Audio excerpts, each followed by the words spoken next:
Hey guys, welcome back. Today we're making a chocolate dirt cup inspired cake.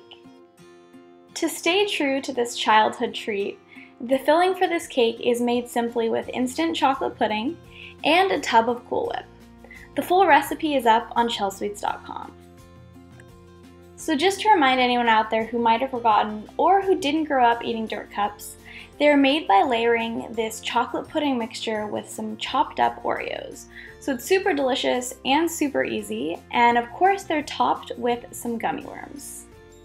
So the cake that we're making today is inspired by exactly this treat, and it's made with some chocolate sponge cake layers. So these are 7-inch cake rounds, and I placed them into the pan that I baked the cake layers in, and I lined the sides with 2 large acetate sheets.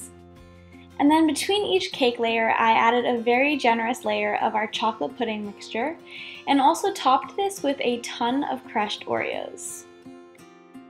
So I made my cake 4 layers, but if you want to make it smaller, you can definitely half the recipe to make it less tall. Once all of my layers were stacked, I began to work on the top of my cake. So to decorate it, I mixed together some of the crushed Oreos and the pudding mixture to really give it a textured look, and I spread that to the edges of the acetate sheet. I thought this needed a little bit more of a dirt look, so I added some large chunks of Oreos on top of it, and I then used some leftover buttercream and a grass tip to pipe little bits of grass on top of our rocks. And then comes the best part, adding on the gummy worms.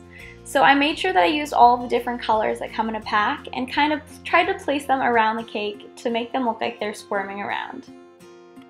I chilled the cake in the freezer for about 15 minutes and then carefully lifted it out of the pan.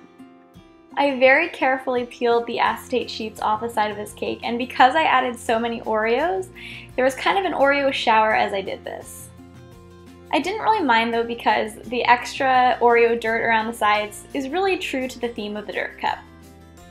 So this cake is perfect for celebrating Earth Day or for making with anyone who really loves dirt cups. So thanks so much for watching. Be sure to click the like and subscribe buttons if you enjoyed this tutorial, and also don't forget to let me know what tutorials you'd like to see next.